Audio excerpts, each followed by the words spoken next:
physics in Bellevue, Nebraska. And I have been involved with OnToCollege for actually going on 6 years now, in a variety of positions. But most recently, I've been working as an instructor.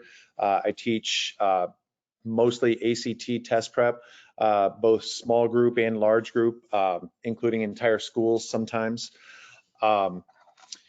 And what I heard there, the reminder about our mission statement there is, if I could just kind of skip a couple, is really what got me involved, to be honest.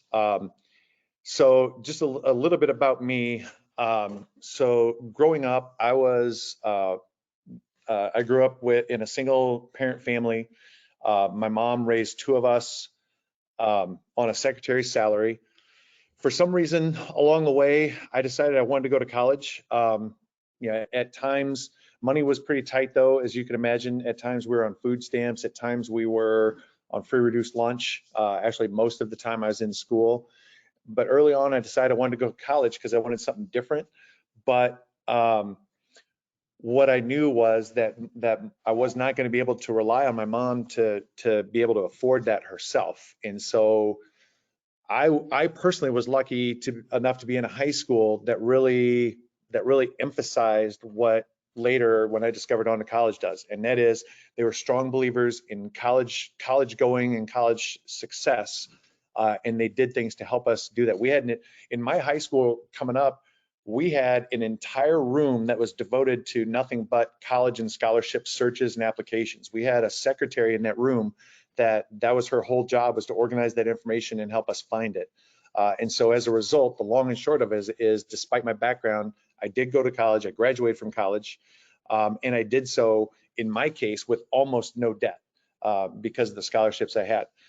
Fast forward to when I became a teacher, all of the schools that I've taught in could be classified or be described as essentially Title I schools. I have gravitated towards those kind of schools. I feel most comfortable in those kind of situations. And so as a result, when the OnToCollege group came and presented these ideas to me and wanted to be a part of it, this mission statement was, that was a no-brainer for me, an easy sell. So, and I'm going to back up now a little bit to, so we've been partnering with schools for over 20 years. We started right here in Nebraska, and now, and I'm sure Betsy would have the better numbers than I, but I believe we're up to something like 17 states around the country, as well as individual families. And these are just some examples of some, just to give you an idea of the success we've had with our partner schools. These are some comments that we've gotten from some of our partner schools right there in Wisconsin. So Mr. Moody from Westfield Area High School, they've had great success, and they've been working with us. They've been a partner with OTC for 5 years now. And it's just been an absolute game changer for them. And then we've got this individual from Milwaukee that they saw some huge jumps in their spring ACT from the year before because of the work that they've done with us, from partnering with us. And so basically that's just to let you know that we've got some experience with this, and also before we started, I know I heard Betsy talking about how I kind of bring a different perspective to this, because not only do I work for the company, not only do I teach in the high school, but a few years ago, this is nothing that had to do with me. I don't have this kind of juice in our district, but a couple of years ago, our district decided to partner with OnToCollege for our high schools. And so now I've also seen how it works on our end. So I've got a really neat perspective on this, but to give me an idea though of what we're talking about, and I want to turn this back to the whole idea of student engagement. All right, you all have seen these kind of things in your classrooms, in your schools, probably for years now. Students maybe kind of spacing out or not getting stuff done, low scores on the ACT. Bullying can be a symptom of student disengagement. Students that are not being properly, not getting proper nutrition. Attendance and tardiness from students, absenteeism, and then of course, I don't think I have to say every educator's bane of existence right now is that actually in our company we call it a dumb phone. We don't even call it a smartphone. I've taken to calling it in my class as a brain sucker. Unfortunately, it's hard for us to compete with those dang things. All right, our students are on those things on average 9 hours a day. So I just want you to think about this. I know, I think we've got you all muted, but maybe in the chat you can throw out your predictions for what would you say in your experience in the building is what percentage of students in your building are disengaged right now? Just throw some numbers in the question area there or the chat. Let's see what people are seeing out there. Yeah, and I see a comment from Amy. Is anyone seeing? Is anyone else still only seeing the first slide, or?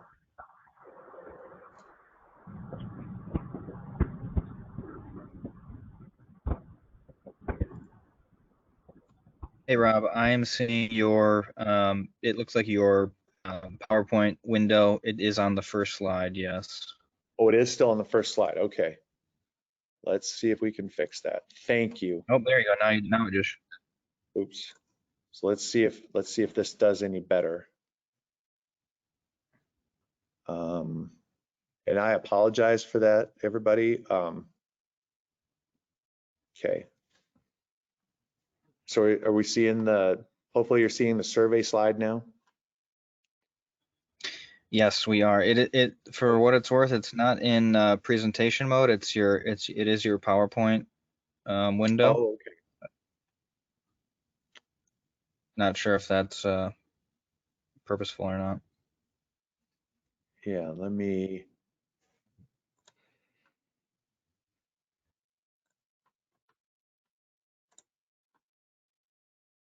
See. That looks good. Is it okay? All right. Again, I am sorry about that. So let's kind of keep this moving here. A national average as determined by Gallup is that typically in elementary school, approximately 76% of students are engaged. By the time they get to middle school, that drops to about 61%. And by the time we get to high school, only about 44% of our high school students are engaged in what we're doing every day in the classroom. So what does that mean? It means that over half of our students are essentially just kind of drifting through school disengaged. So what we're going to be talking about today is trying to figure out how can we turn a scene like this, where students just kind of doing their own thing, and turn it into scenes like this, where students are actively participating, they're engaged in the curriculum. And so what I would like you to consider is I would like you to consider a world where this is your school mission statement. Okay. In a world with advancing automation and globalization, our graduates will need real skills and knowledge to compete. These skills and knowledge typically will be attained through basically what we refer to as one of the 4 positive outcomes: a 4-year college degree, a 2-year associate's degree, certification in a trade, or a career in the military as opposed to just joining the military. Everything done here helps our students achieve one of these outcomes with minimal debt. And so I want you to just imagine a world where you as a school, where you as a district have adopted that as the school mission. And I want to focus on, so I'm going to break it down into the 3 parts. So we're going to focus on the first part to start off with. So unlike, and I'm going to go ahead and date myself here. I mean, you can see by this white patch on my face, those of you who can see me, that I've got some years in the background here, and When I graduated high school, and this is true of a lot of you, I'm assuming, is we weren't competing against robots and AI. Something else we weren't competing against is cheap foreign labor that could do simple tasks. We're at a point in kind of our global economy where it's actually cheaper to send raw materials over to some countries, have them assemble the items, and then send them back, and it's cheaper than if we did them right here. So what we need why am I setting this up? It's that we need our students in the world that they're going to be competing in need to develop skills and knowledge that cannot be done by AI and robots. They need skills and knowledge that cannot be easily shipped overseas. I was just thinking about this. It was actually just yesterday. I was in a hurry. I drove through the McDonald's drive-through. And one of the things, it's been so long since I've been to McDonald's, a change that I did not realize they had made is instead of a person taking my order at the order screen, it was essentially a robot. There was a robot voice listening to my order and taking it and then presenting it on the screen to make sure it was okay. All right. Some people may see that as, oh, that's convenience, and oh, that's one less paycheck that employer has to write out. When I look at that, I see there's one less position of unskilled labor in our economy. One thing we hear a lot in political conversations and just water cooler conversations around the dinner table is, oh, we don't make anything in this country anymore. We don't make anything in this country. Well, actually, the opposite is true. We are producing more goods in this country than we have at any time in our history. But as you can see from this graph, we are employing fewer people. I'll give you another real life example of this. I was a football coach for 26 years. One of my former athletes, he essentially runs, he's a shift manager or manager at a company that makes cardboard boxes, all right? Sounds pretty simple. They supply companies like Coors, like Amazon, companies like that. And there's one day he said, hey, why don't you come down and take a look at what I do? So I went down, and so we're walking through, and he's shown me this huge floor. I mean, I'm talking about acres of floor space in this huge this factory. And I kind of looked around and something dawned on me, and I said, how many boxes you make an hour? Oh, about 25, 30,000 an hour on a good day. How many people are on this floor right now? And he kind of looked around and he said, about a dozen. And it struck me that they're pumping out 25, 30,000 boxes an hour with 12 people on that floor.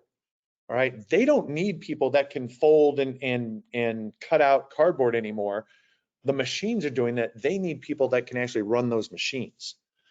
If we go back to the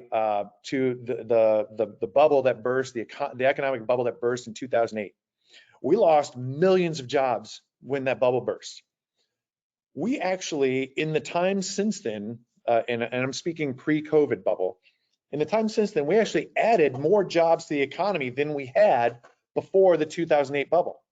But if you take a look at this graph, you can see that the jobs that were added were not spread evenly throughout the economy. The only group of people who lost jobs in the 2008, 2009 economic recovery are people who had a high school diploma or less. People who had a 2-year or equivalent, and I would include vocational training in that. People who had a 4-year degree or equivalent or above, they actually gained jobs in the recovery. If we bring it a little bit closer to now, we see the exact same thing happening in the COVID bubble as we kind of slowly recover from the COVID crash, as it's been called. For what group is unemployment the highest? Is for people who have the least education. Employment or unemployment rates, where is it the highest? It's for people that are making the least money, which tends to be people with the least education. So what is the purpose of the first part of that mission statement? It is to paint the picture. Here's why education is so important. All right. But now we don't want to just kind of wallow in, oh my gosh, what are we going to do? There's nothing we can do about this. Then the next part of the mission statement is, what are we going to do about that? Okay, well, we need real skills and knowledge that cannot be automated, that cannot be shipped overseas, and they can be attained through one of these 4 positive outcomes: 4-year degree, 2-year degree, certification in trade, or a career in the military. One of the things that John Baylor, the founder and owner of the company, likes to talk about is he talks about how, and this is very relatable in the state of Nebraska right now, for the last 2 seasons, we wish in a lot of cases that the score at the end of the 3rd quarter was the official score for a football game. Unfortunately, in the reality, that's not true. Okay, the only score that counts is the score at the end of the 4th quarter. Why do I bring this up? And again, I'm speaking as a fellow educator. We have been so focused for the last, I'd say, couple decades or more of my career on graduation rate. We got to get them graduated. That we kind of forget, or we lose track sometimes, that in the modern economy, focusing on high school graduation is like keeping score of the game in the 3rd quarter. We forget that there is a quarter beyond that in order to compete in the modern economy, they have to have skills and knowledge beyond a high school education. And this is where I think it's helpful to remember that in May, or in some places June, we have this big ceremony. All right, and what's it called? Welcome to commencement, the commencement of the 2022 or 2023 class. But we forget what commencement means. We allow so many of our families to think of it as, oh, that's the end. We made it. We got to remember that the word commence means begin, and a commencement is a beginning. So we don't want to get scared by all those stats that I showed you. We want to get prepared. We want our students and our families to be prepared for how do we attain those 4 preferred outcomes. All right. And increasingly, we have to help our families and students understand what level of education it takes to get each of those, to get some of those outcomes. I saw a study recently that basically they surveyed students on kind of a 2-part survey. Where do you see yourself, and I can't remember what year, like 5 years, 10 years after graduation, what do you see yourself doing? And what kind of professions? Then they asked them, what are you going to do, or what do you plan on doing to get there? And they found that in a lot of schools, especially lower income schools, high schools, there's a complete disconnect between what I think I'm going to be doing and what it takes to get there. So one of the things that we've got to do is we've got to help students understand that if they want to be a nurse, for example, or an architect, that there's a certain level of education they've got to have. If they want to be a carpenter, welder, lab tech, engineering, I'm forgetting the name of it, but there's a engineering position that takes a 2-year degree. Certification in trade. If I want to be a welder, if I want to be an electrician, if I want to be a carpenter, I need to have a certain certification. I've got to go through training for that. And again, if I want to get some of those advanced careers in the military, not just enlisted person, but if I want to get one of those advanced careers, there's something behind that. So one of the things we've got to help our students and families understand is, number one, there's all this talk, and rightfully so, about student debt. Oh, college, university is so expensive now. An education beyond high school is so expensive. However, if you look at it, if you consider it as a long-term investment, as recently as 2020, if you treat a 2 or 4 year college education like an investment, it actually still outperforms, for example, just a basic index mutual fund. All right, so the return on investment is still there. It's as high as 13-14%. And I'll be honest, if I could get 13-14% on my retirement funds right now, my retirement IRA, I'd take that in a heartbeat, especially in the current market. Okay, so again, with the first part of the mission statement, what are we doing? We're painting the picture. Here's what you guys have to be prepared for. Here's the competition you're facing. The second part of the mission statement is, how are we going to, not be scared, but how are we going to be prepared for this competition? And then here's where the last part of the mission statement comes in, and that is delivering the message and making sure as educators and administrators that everything we do in this building helps our students achieve one of those 4 preferred outcomes. And I would, and I want to make sure to add, with minimal debt. We do not want our students paying off their education until retirement age. I heard this just absolute sad story when I was listening to the radio one morning. They were talking about student debt, and it was talking to this teacher who is she's in her retirement year. She's still paying off student loans. All right, we don't want that to happen to our students. We want them to achieve those outcomes, but we want it to happen with minimal debt. So how do we do that? All right, again, everything we do in this building helps us attain one of those 4 goals with minimal debt. So how do we do that? Well, at OnToCollege, we refer to the big 3: grades, test scores, 1 extracurricular. That's all you gotta, grades, test scores, 1 extracurricular. That's something that needs to be repeated, and that we need to send this message to our students and our families. All right, so what am I talking about? Our students and families should be shooting for grades in A's and B's. All right, what kinds of courses? Challenging courses, but I'm going to add a caveat to that. Challenging courses for that student. I think we've all seen this. Any of us who have been in education for a while, I've got students in my AP, I teach AP physics class.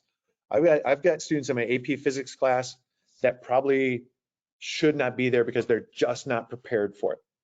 On the flip side, I've got students in my regular, like, entry-level physics class, not college prep type class, who absolutely should be in that advanced class. All right. So, so we've got to do our absolute best as educators to get those students in those challenging courses. And by the way, I know that's easier said than done sometimes. Sometimes it's the students who they want to take it easy. It's the families, they want to take it easy, or they want to push a little too hard. But we've got to do our best. I have seen study after study that shows that grades, that essentially that GPA, that long-term grades throughout high school career are one of the better predictors of college and career success. Why is that? I probably don't have to tell anybody on this meeting why that is, or why that's the case. Because what are those grades, at least what do we hope that those grades represent? It represents the day-to-day business of high school and learning and education that those students are engaged in for 4 years, as opposed to a one-time test score. All right, so those grades are a great predictor of college success. And college, 2-year school, 4-year school, their admissions departments, they pay attention to those. All right, it's not just about the test score. The other thing I tell students is my advisory is seniors, and I've got a couple of seniors that, oh, I had a bad freshman year, how am I ever going to get into college or get any scholarships? I say, hey, they're looking at the big picture, at the whole thing. Maybe you had a rough start, but if your grades have been slowly on the uprise and you've been getting better and better, that's a good sign for you. And those admissions departments will see that. All right, let's talk about test scores. Okay, of course, we're talking about things like the ACT and the SAT. We're talking about AP tests and international baccalaureate tests. The ASVAB, I don't know about your communities, but so here in Bellevue, my high school is right on the other side of the hill from Offutt Air Force Base, one of the largest bases in the country. And so military is a big deal for us. Well, I sat down with with one of our ROTC teachers, JROTC teachers, and we mapped out. So, okay, here are the 4 sections of ACT, and he said, well, here are the 6, and depending on what you want to do in the military, could be 6 sections, could be 10. But anyway, of those 6 sections, 4 of the 6 directly mapped to things that happen in like your standard college test prep, ACT, SAT. Another test that gets overlooked sometimes is the AccuPlacer, which is what a lot of community colleges and 2-year schools use for placement. These scores, as much as they get vilified sometimes, there is research-based evidence that shows that they can and are a predictor of college success. And I'm here to assure you that college admissions, individuals, professionals, they are paying attention to not just test scores, not just GPA, but they're looking at the whole picture. I listened to a podcast that I think it gets put out every 2 weeks or so. It's the American Council or some Council of American College Administrators, I believe. And every couple of weeks they talk about a new topic in college admissions. And I can tell you that these are things that they look at. And then one extracurricular. Now, some people might be saying, whoa, wait a minute. Students have to they got to do all the extracurriculars, or colleges won't see them, scholarship committees won't see them. And I'm telling you again, one of the podcasts I listened to was about, basically the entire podcast was about how college admissions counselors weigh extracurricular activities. And one of the things they said is that when they get a student that has a whole list of extracurriculars, it's like a book, they actually put less stock in that than a student who has been dedicated to one, maybe two extracurriculars their entire high school career, or even if it's just that last year or two. Why is that? Because they know if a student has a catalog of activities, all they're trying to do is pad their resume. It has nothing at all to do with, they're not committed to any one of those. They just want something that looks good on a resume. Those admissions counselors, and I would argue those scholarship committees, they are looking for, is this student committed to something? It shows commitment. Too often when we talk about extracurriculars in a school setting, we think about sports, we think about performance, band, drama, things like that. At least in our school, I'm seeing a better focus or emphasis or shift, if you will, on some of the more academic extracurriculars. HOSA for those students who are interested in health sciences. FBLA for students who are interested in business careers. I can't remember the name of it, but there's one that's for students that are interested in marketing. All right, so we've got to push those. It's got to be more than sports, and it doesn't just have to be in school too. In our school, we've got a lot of students who are very committed and involved in their church, and through that they do community outreach through their church. That is an outstanding example of an extracurricular activity that is going to be considered by admissions counselors. Okay, I want to circle back to what I talked about with test scores, because there's ever since the pandemic, I mean, this conversation, the rumblings of this conversation were happening before the pandemic, but since the start of the pandemic, we've seen a lot of headlines with this school is going test optional, this school is going test optional. All these different schools, 2-year schools, 4-year schools are going test optional. In other words, what they're saying is you don't have to submit an ACT score, an SAT score to be considered for admission. What does that mean? Well, what we like to say, and what our research bears out, is that yes, schools are test optional if you insist or want to pay full price. However, scholarship committees, scholarships that are offered by those 2- and 4-year institutions, they are still basing the vast majority of those scholarships, at least in part, on test scores. I also want to talk about, Nebraska, we are a state where I think it was 4 years ago, we went mandatory for the ACT. Every junior in our state takes the ACT. I understand that Wisconsin is the same, all right, mandatory state. So some people might be saying, well, isn't it a waste to give all students to make all students take the ACT? And then by proxy, isn't it kind of a waste to prepare all students for the ACT or the SAT? This is an interesting study that was done. It actually was reported in, I believe, a Harvard or MIT publication, but the numbers were based out of Detroit. And so what this researcher did, Dr.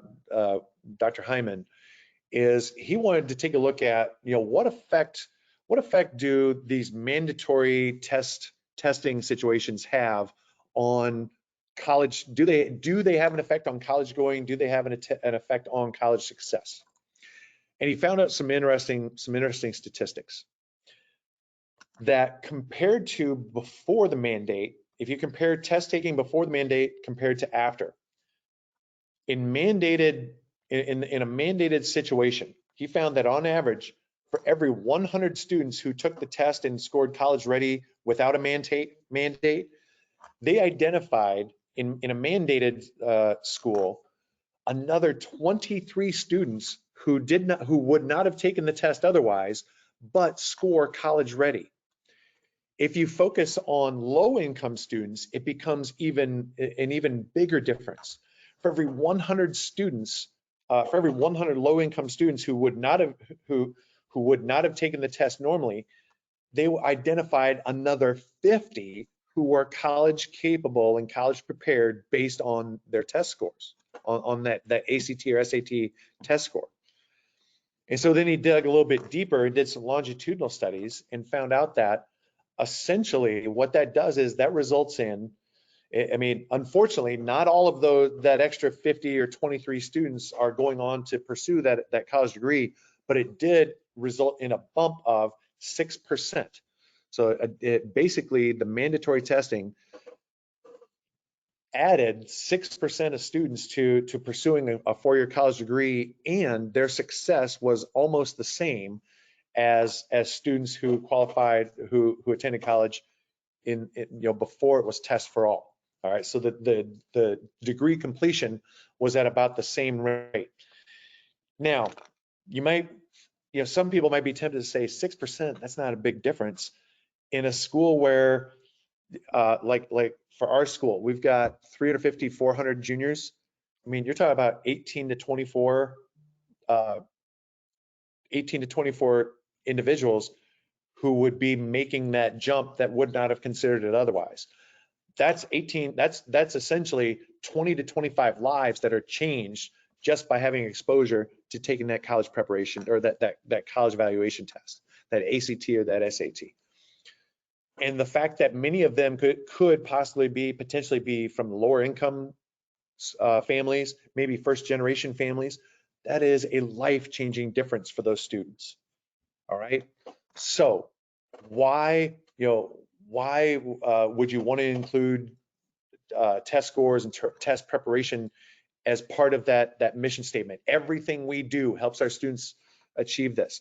Well, if we've got students that want to achieve these types of careers, and we want them to not be paying it off for the rest of their lives, we want them to have scholarships. And one way to qualify for scholarships, think about that big three: grades, test scores, one extracurricular. It also helps with placement in honors programs. I will be honest, I don't know exactly what the landscape is up there in Wisconsin, but two of our largest state schools here, actually I think all three of our largest state universities, they have an honors program where basically it's a small college within a college. I have had a number of students who qualified for the honors program at either University of Nebraska Omaha or University of Nebraska Lincoln. Not only are they essentially put in kind of a small atmosphere where everybody in that kind of bubble is high ability and heading in the same direction, they have tuition paid, room and board paid. I think one of the programs they even get a computer for their college career. It can be a life-changing program. In addition to, because what we do at OnToCollege actually encompasses more than just test prep. We talk constantly about that, basically the elements of that mission statement that I've proposed to you. And part of that is, in addition to our test preparation, we also have a college counseling system. Within that college counseling system, our people have put together, basically they have scoured the resources in almost every state in the country to put together essentially a scholarship guide for every state, including, of course, Wisconsin. So in our college counseling system, students, counselors, teachers could look up, what is the power of a good ACT score and or GPA in your state. So here's what I pulled up for Wisconsin. This is straight from our document that's in our college counseling system. And I want you to think back to when we talked about the big three: grades, test scores, one extracurricular. And we talked about how if we're going to make if we're going to make this our mission statement, part of that has to be, let's not ignore the test scores. To get a scholarship at UW Green Bay, ACT is involved. UW La Crosse, scholarship, or I'm sorry, test scores are involved. Okay, UW Milwaukee, those are involved. I want you to look at, this one stood out to me, at UW Stout. If that student can get their score jumped a few points, let's say a student's sitting at 23, 24, and they get their score jumped to a 27, I want you to look at the huge change that can make in the tuition that they've got to pay. All right, it drops it from 7,000 all the way down to 2,000. Okay, now, this is something I deal with in my classes all the time. Mr. Mason, I have no intention of going to a four-year school. I'm just going to go to our local community college because I want to be an engineering tech. I want to be a lab tech. I want to, dental hygienist, something like that. First thing I tell them is, first of all, stop with this just. There's no just two-year school or just community college. That's still something beyond high school, and it's going to give you skills that you can compete with. And number two, you still need to focus on what we're doing in this school, including grades and test scores and that one extracurricular. And why is that? Two-year schools, community colleges offer scholarships as well. All right, and it helps avoid remedial classes. All right, this is one of the things that burns us to no end at OnToCollege is, let's say a student goes into community college, they get accepted. In some cases, like in our state, they're accepted because they're a high school student in the state of Nebraska. And so they say, yeah, come on in, we'll take you. And then they look at the grades.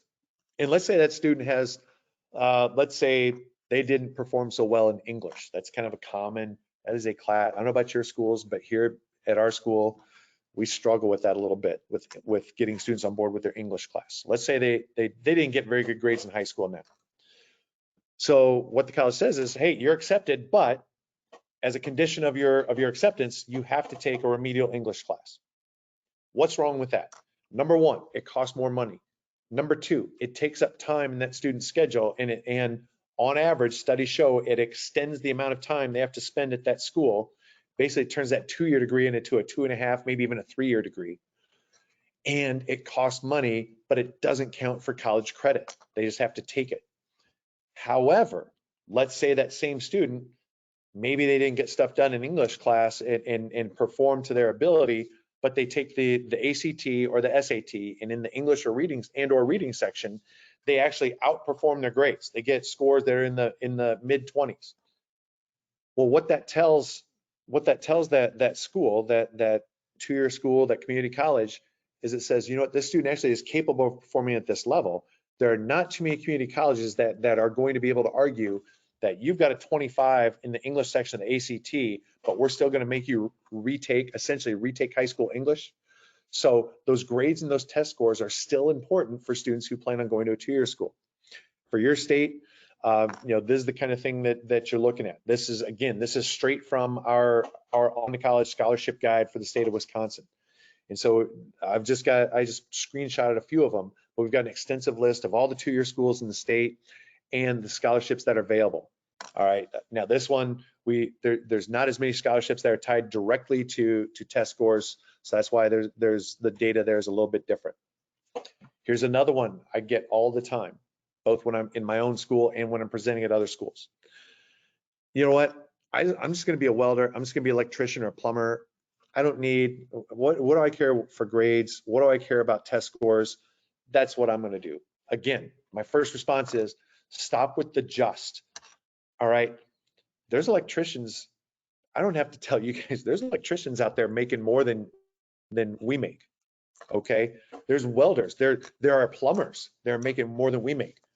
So what do our students care about grades and test scores?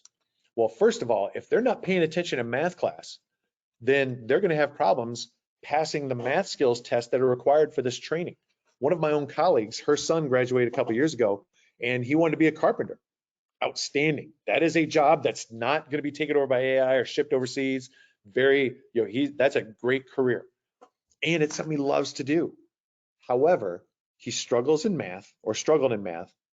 And before he could even get training with the union or even start training with the union, he had to pass a math test.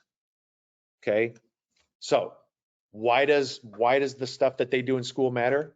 For that reason. All right.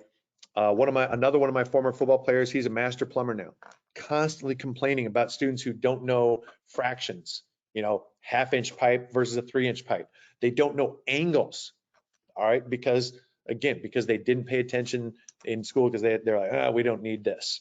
I just heard a story. I wish I could remember the source of the story, but I just heard a teacher talking the other day, that they ran to a student at the store that, hey, why didn't you tell me that I was going to need to know trigonometry and angles and stuff like that to be a plumber or a welder?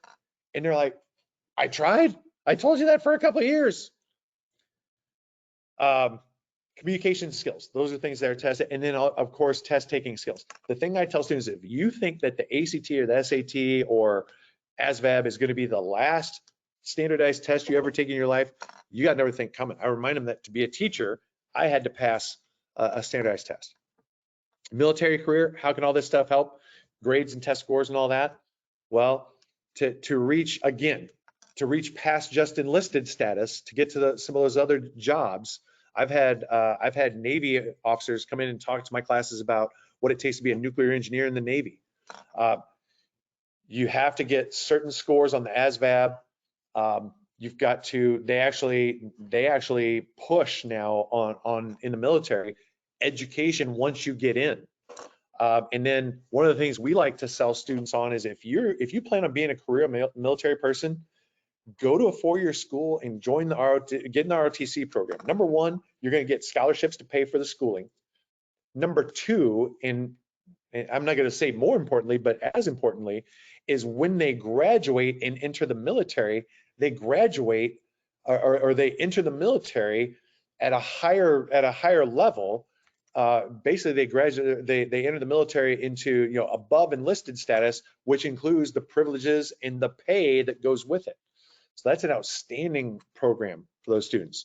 And then again, once they get in, advancement, placement, it depends in part on education. All right, so what works with our experience at OnToCollege, with my experience, what I've seen in the classroom, both with OnToCollege as a partner and before, what works? Okay, I want to talk about, we've had experience for 20 plus years with this. One of the schools we worked with is Marengo. I believe they're out of Chicago. And I want you to notice on the left-hand side there, in a 1 or 2 year span, their poverty rate jumped from 15% to 36%. And a lot of people would say, oh, I bet the ACT scores dropped. Well, they just happened to partner with us. And during that same 5-year span, even though the poverty rate more than doubled, their ACT score increased as well.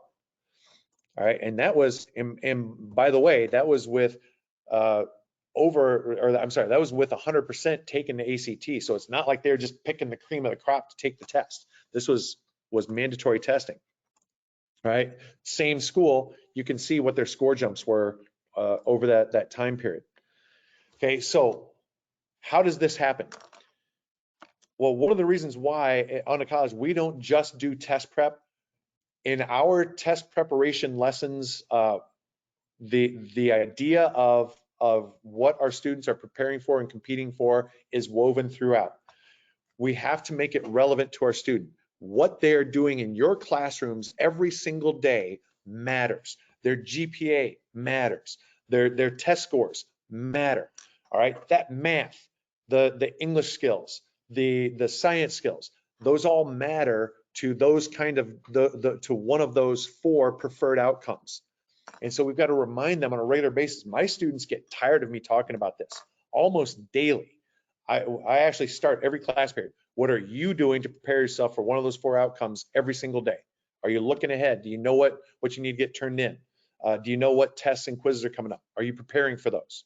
Because I share with them articles and we have discussions. Even though it's physics, I'll carve out 5 or 10 minutes here or there to talk about, hey, why do I want you to have some education beyond high school? And I show them some of the same data and statistics I've shown you. Something else that we have to keep in mind about what works. So this is last year's United States Teacher of the Year, Juliana Urtubi, out of Arizona, I believe. And I'm sorry, out of Nevada. So one of the things that she talked about in this People article is she talked about just how much, especially over the last couple of years, educators have been burdened with. We throw this at them, we throw that at them. They've got to, again, I don't have to tell this audience, you know how much stuff we've got to juggle on a daily, weekly, monthly basis. And she basically, one of her points is we just can't keep doing that. All right, what does this have to do with what we're talking about? Whatever you do to improve those four outcomes, those four preferred outcomes, it has to be consistent school-wide, and it has to be easy to implement. When in our school district, in our high school, all right, I feel like I gotta be careful because I'm still in my school building right now. I don't want to say this too loud, but when we first went state mandatory testing, basically what they said is, hey, this year every junior is going to be taking the ACT. We're going to do a practice test in October. And then teachers, you need to figure out in your subject area how you're going to raise your student scores in that subject area. So basically they were saying, hey, science teachers, you figure out how you're going to raise science ACT scores. I mean, I worked for OnToCollege at the time, so I had a little bit of a cheat on this, but your average teacher, in addition to all the other things they've got to do, the state curriculum, the school district curriculum, standards, things like that, they're not going to have time to do that. So it's either going to be done sloppily, it's going to be done ineffectively, or, and I'll be honest, what happened in our school district, a lot of times it just wasn't done at all because that teacher just didn't have the time and energy. So whatever you do, it has to reduce that load. It cannot add something else to those teachers. All right. The way we do that is our test preparation is completely plug and play. All right. It is. And we've got detailed instructions and training. And so, I mean, and again, remember, our school is a partner school now. I've seen the implementation side, and I've actually done it with my classes. Literally, you pull it up on a website, we throw it on a TV in front of the class, and I hit play. And then my job is to monitor and make sure that they're focused and help out where I can. All right. We've also got, I mentioned the college counseling, the college counseling part. So often when schools do get into they're all right, we are going to prepare for the ACT, for the SAT. We're going to help our students jump their scores, but they ignore the part about the college counseling. The national average is that in high schools around the country, the national average is approximately one counselor for every 450 students.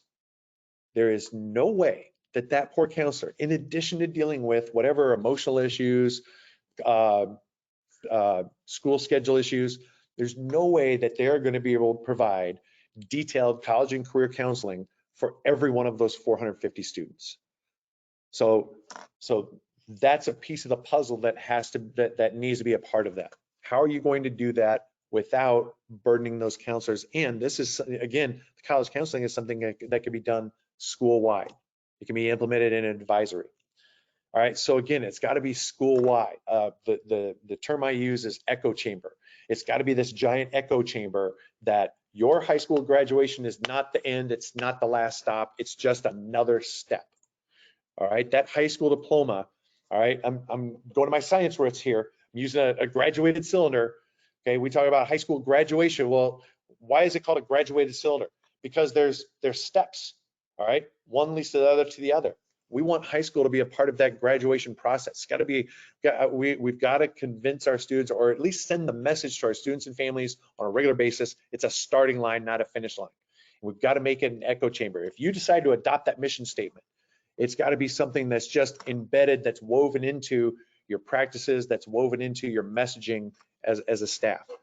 I've actually got one of these posters sitting outside of my door to remind them that, hey, test day is payday. What do we mean by that?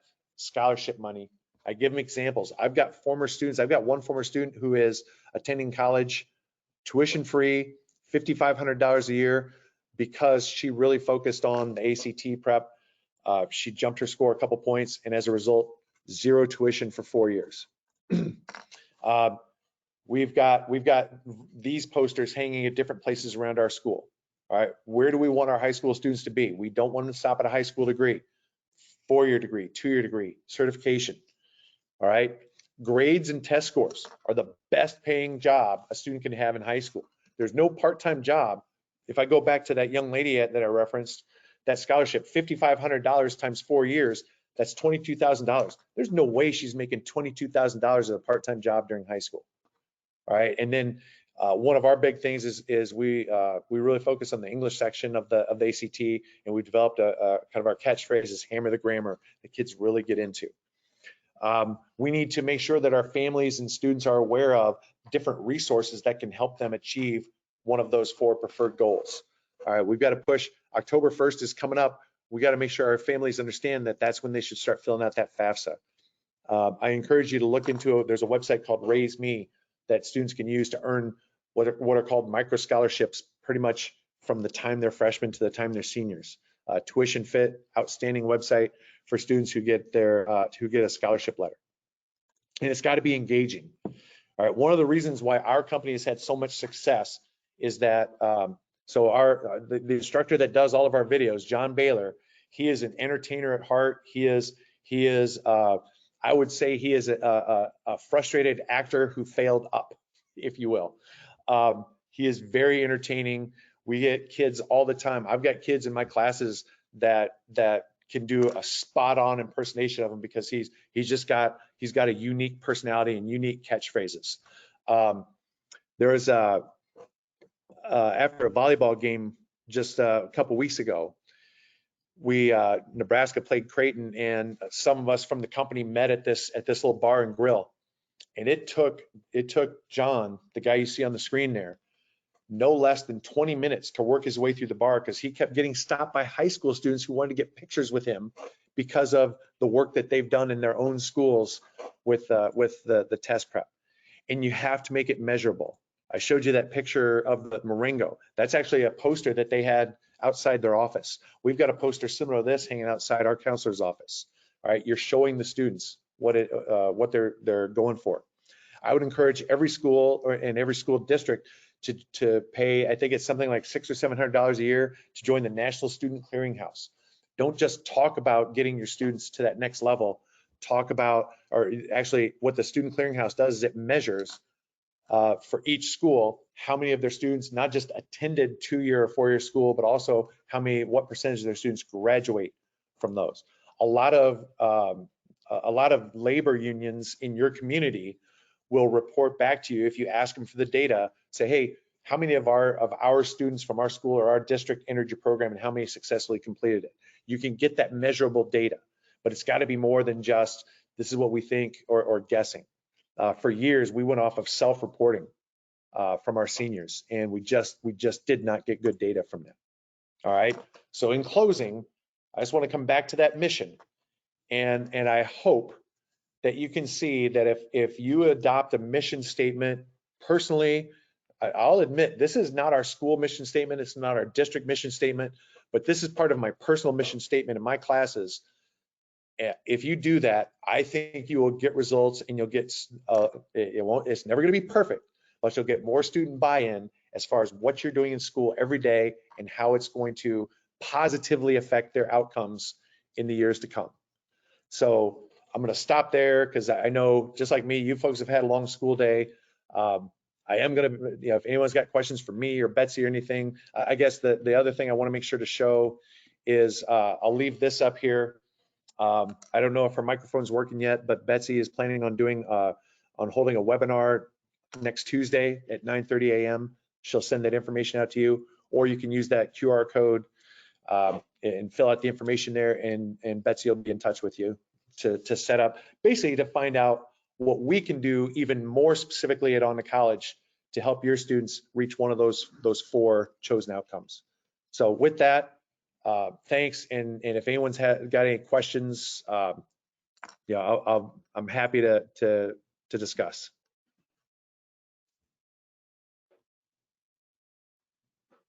Thanks so much, Rob. I did unmute everyone's microphones, so if anyone does have any questions, you go ahead and speak up or put those in the chat. We'll hang out for a couple minutes. Sorry about my technical difficulties earlier, little internet problems, but I I appreciate you all joining. I'm Betsy, and I am the Wisconsin rep. I work with our 30 plus schools in Wisconsin that we've partnered with. I'd be happy to walk you through a little bit more about how we can actually work with your district to implement the program, or just that college and career readiness culture that Rob explained during the webinar. So any questions, we'd be happy to help.